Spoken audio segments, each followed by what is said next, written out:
Breaking news, my wonderful people. Please, this message, I suppose this message is supposed to get PhD. But let me not blow this trumpet, but let me read what is before me here. I mean, the article before me here.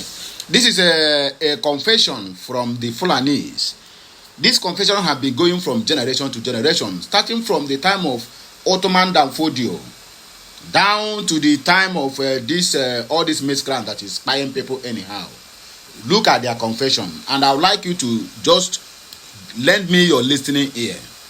Let us read this message one after the other, and at the end, then we dissect the comment section. Please, as you are watching, make sure your next door neighbor also join you to watch. Share it, like it, comment on it, and make sure on this channel you subscribe.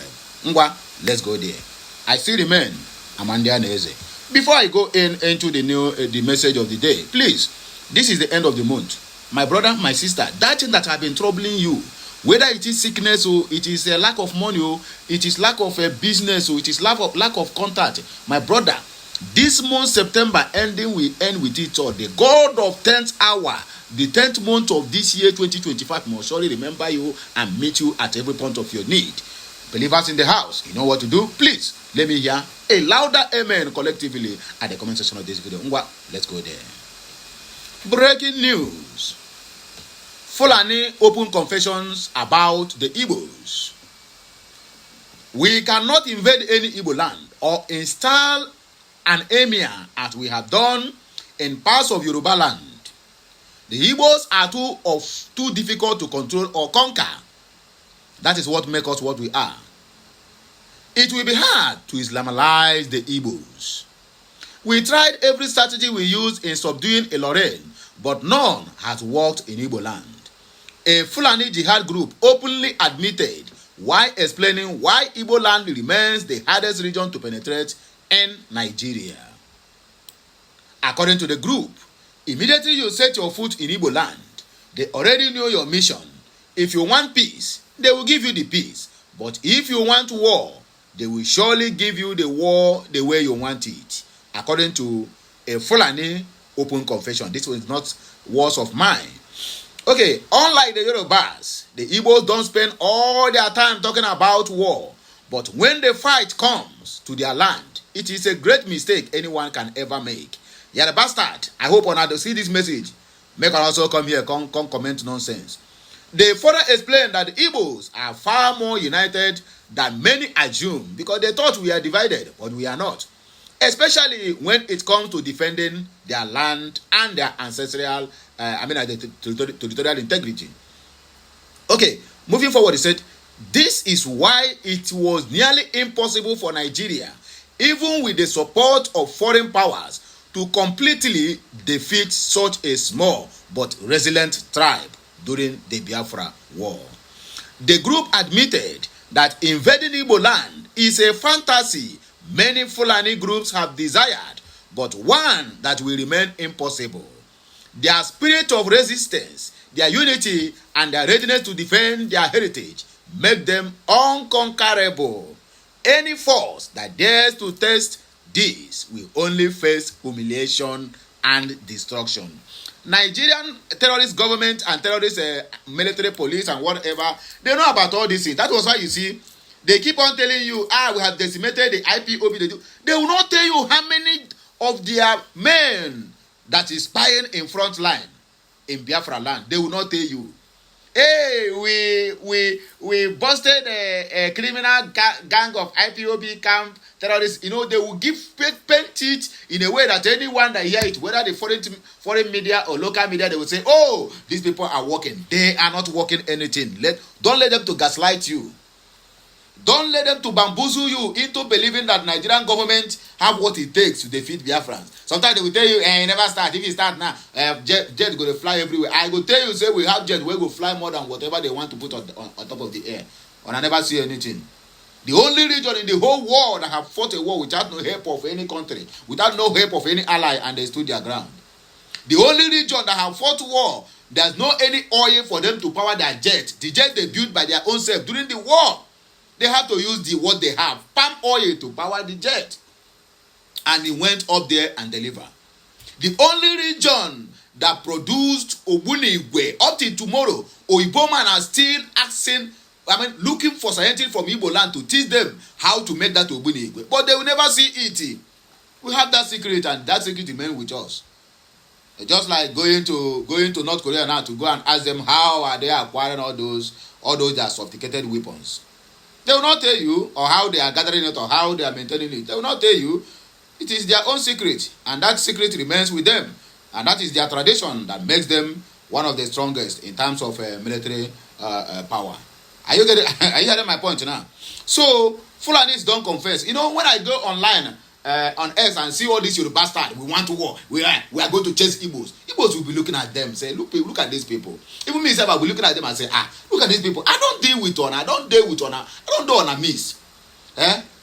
Una sabi make mouth, only fight, one feel fight, na just mouth. Was it enter just physicality, my brother? Once he hear boom, one Yoruba man dey down, now my brother, the rest, all of them go disappear. If Yoruba are 1 million now, just only 10,000 Igbos will just stand now and tell them, put body now, you go collect, my brother, all of that 1 million will disappear. Even with whatever they carry. You know the fear face? You never tasted war, you can't they brag. Can't they rake shoulder with people where don't see something?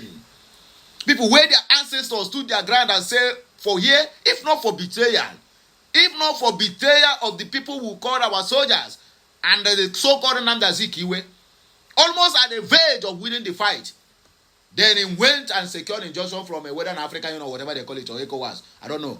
And then they go and they make arrangement with Nigerian government. Instead of for us to get the Biafra, the so-called Nnamdi Azikiwe, let me not use a derogatory word now, they say, I'm abusing the dead. Go there and they made them to come and declare no victor, no vanquished, when they have already wasted over 3 to 5 million Biafrans. And you're telling me no victor, no vanquished. And no victor, no vanquished, then they have taken it as if they defeated us. If you go online now and say anything now, they say they captured you during the war, so you are their slaves. Are you okay? Slaves that is more powerful than you? Slaves that you give only 20 pounds, that slave now is controlling your economy? Slaves that anywhere you go in Nigeria, you don't find an Igbo man, you just pack your kaya and leave that place immediately because that land is cursed. You call them slaves. Even in the Bible, anybody who is a slave will eventually one day regain freedom. And what do you think that make us slaves? That is 1914 agreement, which have expired since 2014. So, the people you call slaves are the ones that even the world are aspiring to be like. Go out there and see all of Igbo women. If you are dancing, they are dancing to the music of an Igbo man. If they are eating the food of an Igbo man. Can never see them eating that dirty, stinking nonsense they call amalabe, wedu, abi, bekiri. That they use broom. If I use broom, sweep my room finish, I'll then use it to turn soup. And you tell me it is very sweet. God forbid bad thing. The sight of that nonsense make me to vomit. I throw up immediately. That is what people are gathering and say. Look at they say they went to the video wedding, and then when they get there, people were lining up. People are queuing up to take them, and I say, what do you expect? You go to a Yoruba man party, and majority of the people there is Yorubas. Ordinary citizens that come to that party are Yorubas. Ordinary Igbo man can never be there because you don't have any affiliation with them. Do you understand the point? And they say, hey, they are queuing up. Yes, they are queuing because they are Yorubas. That is what they have been trained with.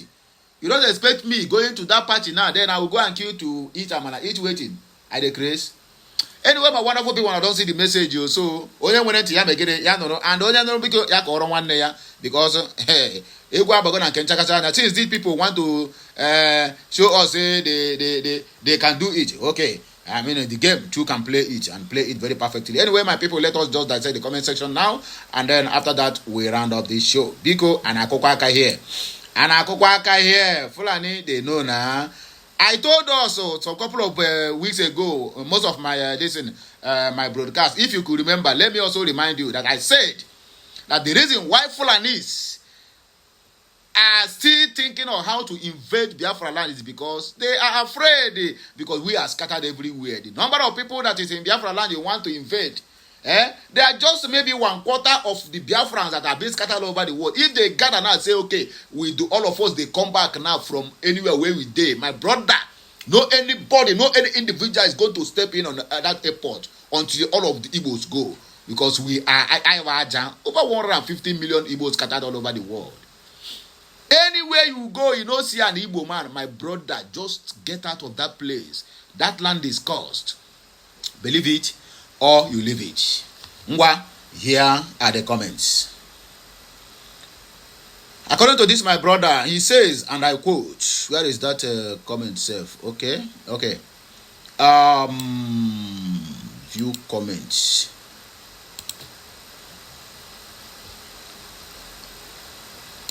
Most relevant or comments. Okay. Bueze Sabin said, okay, let me see. Bueze Sabin said that Igbo people are a chosen generation by God Almighty, like the Israelites. It is written that the people that knows the God they serve shall be strong and do exploits. Igbos are a special people chosen by God, and God always there in their midst, and no tribe in the Nigeria can defeat and conquer the Igbos. Okay, Engineer Emmanuel Owamo said they will try, but they will be defeated at the end. They will gather in one way, but scatter in 7 ways. The ancestral land of Igbos are sacred. My brother, I agree with you on this. Choma Blessing said, really, this is why I love my tribe, the great Igbos. Very strong, resilient, and united people that you can't push around like the other tribes where they mumu. My people can defend their land, culture, and heritage. They stand for what is right and believe in building development and positive mind to greatness. Hashtag Igbo Amaka. Akundi Igbo said this is what internet says. In Nigeria, the southeast region, predominantly Igbo land, is historically the hardest to Islamalize. This is what internet says. Gogoro, get your fumao. Why the southeast is resistant? Number one is strong Christianity identity. The Igbo people embraced Christianity very early through missionary activity in the 19th century. Christianity became deeply tied to Igbo culture, education, and community development. Number 2, community structures. Traditional Igbo society is decentralized. No large emirate system like in the north. Without a centralized authority to influence mass conversion, religious change spreads more slowly. Because any kingdom you enter, they get their own representative of Igwe. Number 3 is cultural attachment. The Igbo strongly preserve their custom, titles, and community practices. Islam has not historically embedded itself into their cultural institutions the way it did among Hausa, Fulani, or Kanuri in the north. Number 4, geography and history. The southeast was relatively isolated from early trans-Saharan Islamic influence, unlike the north, where Islam spread through trade and political authority. Colonial and post-colonial periods reinforced Christianity's dominance in Igbo land. Number 5, education and exposure. Mission schools provided Western education largely under Christian influence. This links religion with progress in the region, making Christianity appealing and enduring. So while Nigeria is religiously diverse, north largely Muslim, south largely Christians, the southeast remains the least penetrated by Islam because of its early deep-rooted Christianization and cultural structures. My brother, pieces. Let me see one response on this. Jonathan Aja said, "Na your father born you." Okay, na your father born you. Said in history, tam. Okay, we have Jude Mary Igbo said, not only the Igbos of the current 5 states of Nigeria, but in the entire 13 states of Nigeria and the entire current 40 states of Biafra territory. Okay, Christian Obin Nawafo said, we are Biafrans, the rising sun. You dare not come close to us. If you try it, my brother, if you put body, you will collect. Okay, Igbo people are strong and resilient too, but Igbo politicians are the weakest link ever. Igbo politicians behave to Nigerian government as warrant chiefs, were to British indirect rule, hated by their own people for their betrayal, but loved by the enemies. Anyway, my people, more of these comments, please let it start on the comment section of this video. Please like, share, comment, subscribe for more videos. Have a nice day. My people.